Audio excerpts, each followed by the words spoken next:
After 20, 30 years, you're back out here in this dating scene that has changed a lot. What do men need to know?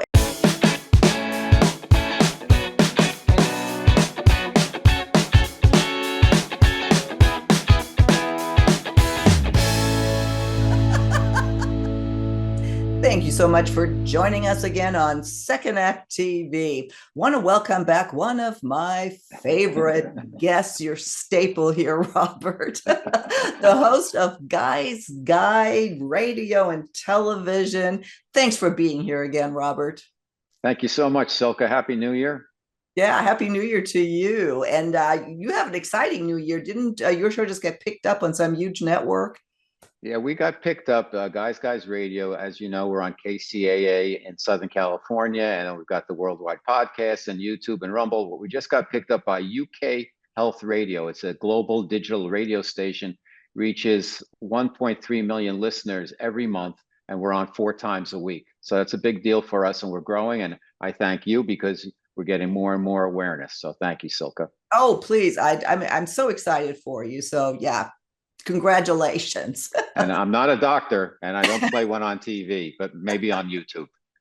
Oh, that's funny. Robert, I want to go back to the basics today. And that is, what do men need to know when they first get out there again? There's with all these divorces, maybe they're widowed. But after 20, 30 years, you're back out here in this dating scene that has changed a lot. What do men need to know? And there was an AARP article with 8 things, and I wanted to discuss that with you. The first seems obvious, but we should point it out. Some things just don't change. That it's always going to be a little awkward and difficult to meet women. Did you experience that? I think, the longer you're out of the game, the tougher it is to get back into the game, whether it's golf, tennis, or dating. You got to be in it to win it. And the longer you're not in it, the tougher it is to get back into the swing of things. And particularly if you've had a broken heart, or somebody left you, or you just had a bad taste in your mouth after your last relationship. Of course, it's tough to get back into it. And there's a couple of things you need to do to get yourself prepared before you dive into the deep end of the dating pool, which so many people make the mistake of not preparing and just diving right in. Yeah, exactly. And what they say here, the numbers are on your side, which, at this point, there are more men or more women, for every man. And that he says here that women, because of that we know that, and that women will actually make a first move. I agree with that, especially now with online dating, but I don't think you should count on that. No, I wouldn't count on that. It's a nice surprise. Guys always like it when women are letting them know that they're interested and even suggesting some things. I think by nature, a lot of men when it comes to dating, are lazy or intimidated based on their past experiences. So anytime a woman can help a guy get back into the swing of things, I think they're more than welcome. Well, and we have an equal audience here, men and women. So I guess I would encourage women, yeah, do make the first move. It might be very much appreciated by someone, especially if they're just back on that dating scene. One thing that probably has changed a lot since the last time, again, if you're listening and you're just getting back out there, is the advice is to Google yourself. Well, we never did that 30 years ago. It's even something I didn't think about 10 years ago. Talk to me about that. Well, do you mean, Silka, Googling yourself or Googling the person you're going to date? Well, probably both is a good idea, but Googling yourself is what they're suggesting because your date's going to do it. So you want to know what's out there. And what is out on your social media. If somebody goes on your Instagram or your Facebook, if you have that, maybe you don't, what are they going to see, and how's that going to affect a potential relationship? It's certainly a factor, and it's certainly real, and you will get Googled, but it's like, it is what it is. If you Google yourself, you're going to find out what's out there about you, and the good, the bad, and the ugly. So, I'm not sure what you can do about that. I mean, hopefully it's about your work and some accomplishments and some things that you have fun with. And maybe there's not too much about you, because not everybody over 40 over 50 is on, heavily involved with social media beyond maybe their Facebook and their, contacting their friends from high school or whatever. But not everybody's active on social media after 50. So you might not find too much on yourself, but there will be something there, and it is worth a few minutes just to take a look. You'll be surprised no matter what. Yeah, especially if you have a common name that you don't want to get mixed up with somebody else who's, who's, a serial killer or something. Mhm. But I think it's a good idea. Hi, I'm Jeffrey Dahmer. Nice to meet you. I think it really is a good idea to see what, if anything, is out there. And there are services out there that can clean up certain things if that really becomes a problem. Hopefully it's not. Uh, then of course, online dating, we did not have that back then. And while there is a big, a lot of people hate it because of what it's become over the last 10 years, but nonetheless it is one of the best ways or easiest ways to meet people. So knowing the advantages, casting the white net. You agree? Oh, absolutely. It's there. It's like not liking your computer. The computer only puts out what gets put into it. And it's the same thing with online dating. You can succeed. And people who haven't had success with dating, whether it's online or offline, that's the issue. It's not the fault of the computer. Here's a network, these online dating sites are providing you with all these opportunities. Then it's up to you to capitalize on them and know how to qualify your prospects, know how to filter them, know how to manage the process to getting in front of the person in offline sense, because it's never going to happen until you get face to face with somebody. So with all the playing around that people do on online, you've got to get offline to really get online. Yeah, exactly. And one of the things, also, the disadvantages, or just to know this ahead of time, because it can be so discouraging, is that you are going to get a lot of rejection, and that there actually are a lot of, well, liars. Mhm. That he had some interesting statistics here. That one study found that the on average, that people claim to be an inch taller than the national average. 20 pounds lighter, and then lots of lying, about age or so. So yeah, expect that, right? I would factor that in, that everybody wants to put their best face out there. It's like advertising. Is the food at McDonald's as good as it looks in the ads? It's up to you to decide that if you go there. But when you're putting together your dating profile, obviously it's an advertisement for you. You're going to put out your best information. You're going to keep it positive. You're going to have an array of photos that show you in your best light. So what I would do is I would expect the person I'm going to meet to be hopefully 85% of what they've put out there. And if that's the case, I can be pleasantly surprised if they surpass that, or get what 8.85, what I think is usually about the norm that I experience. Or if you're going to get lower that, you get lower than that. I would expect also people are going to fib a little bit about their weight, but they can't get away with that because you're going to see them. On the other hand, there's that one issue, Silka, which is people's age. And Mhm. I understand people don't want to get kind of cut out if they're 49 and they look like they're 39. They don't want to, excuse me, if they're 51 and they look like they're 39, they don't want to be put in there with the 60-year-olds.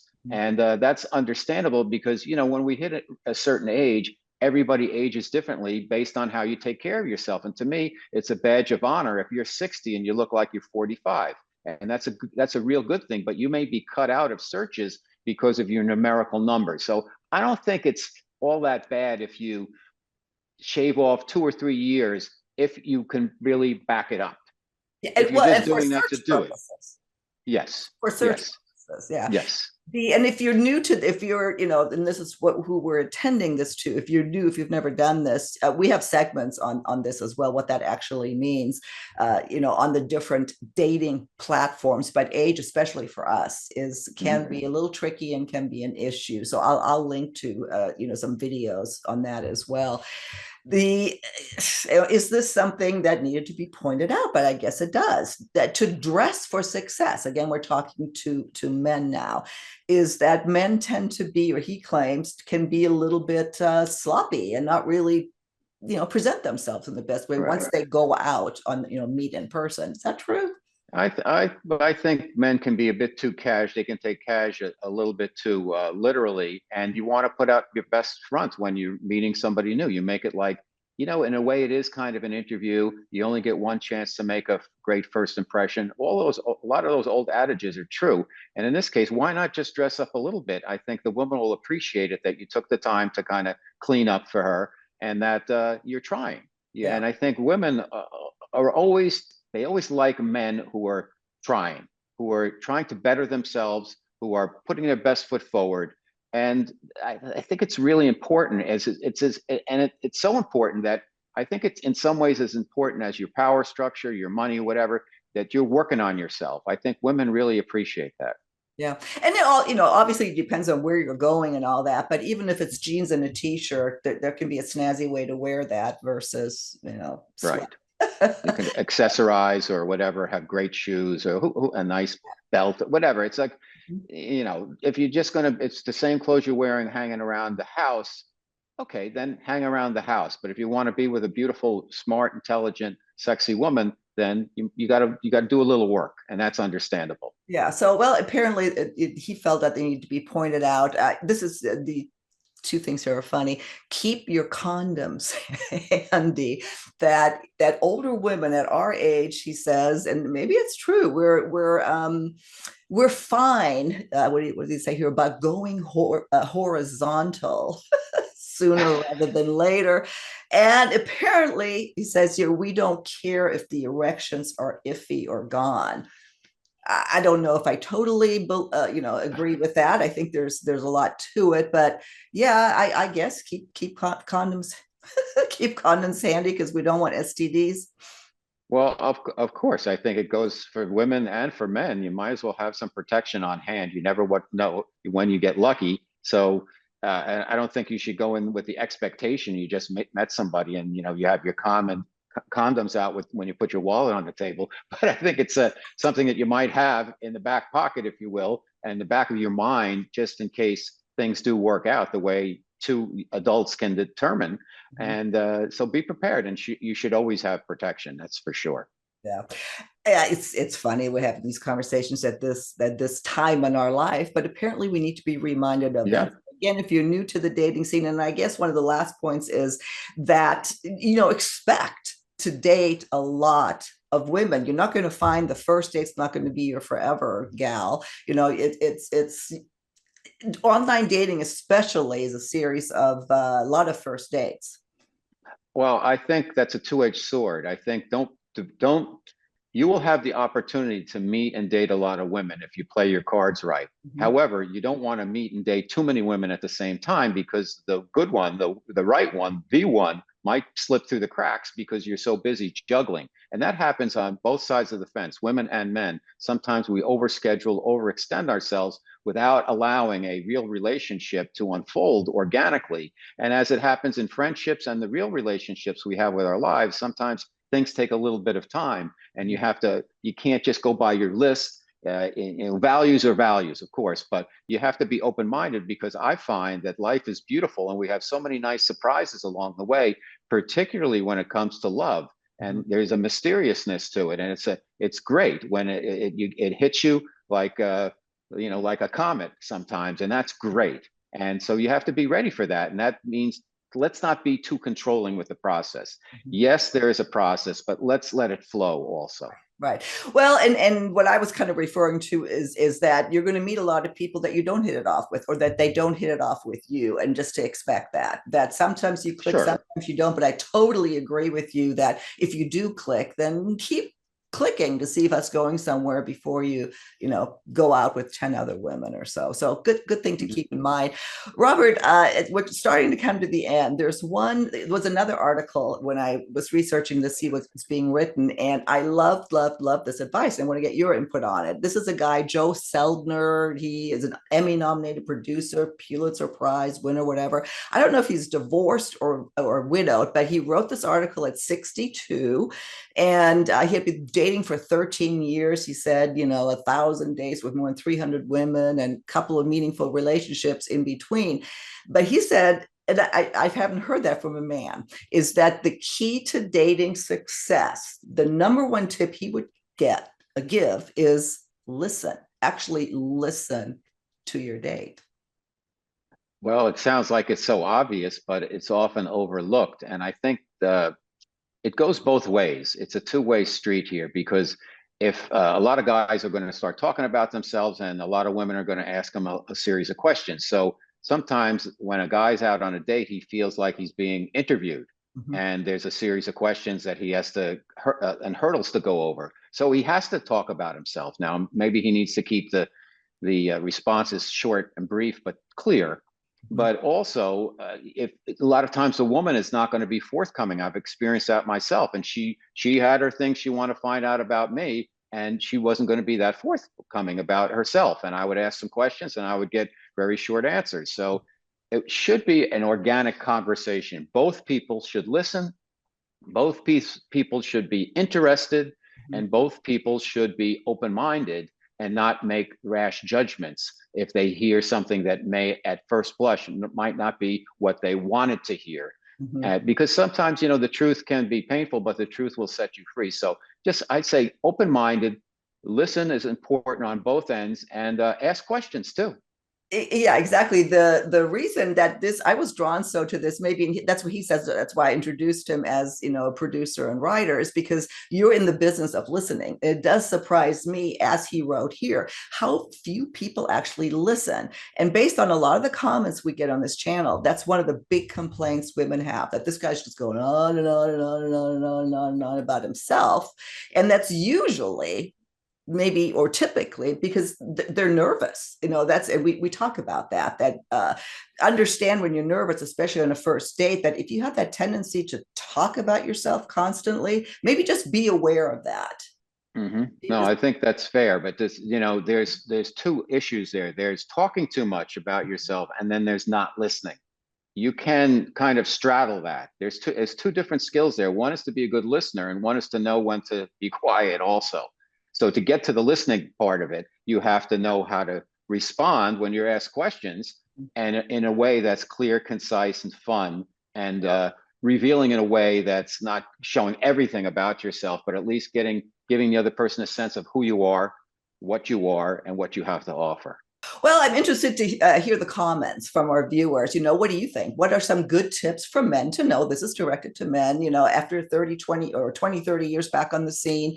What would you have liked to maybe perhaps been aware of, and women who have dated men who've just come back, what kind of advice would you give? So I look forward to hearing that. Anything else you want to say? Do you have a tip you want to leave? I think always the first thing people need to do before getting back into the dating game is to work on themselves, Mhm. know who they are, know what they want, know what they have to offer, and then get themselves ready to put their best foot forward. And always be positive and love yourself first. That Love it. Robert, we will, as always, link to all of your information, to your great novel, The Guy's Guide to Love, and of course, Guy's Guy Radio and TV, that's now like all over the world. Thank So you. I look forward to seeing you again soon on Me Second too. Act. Thanks.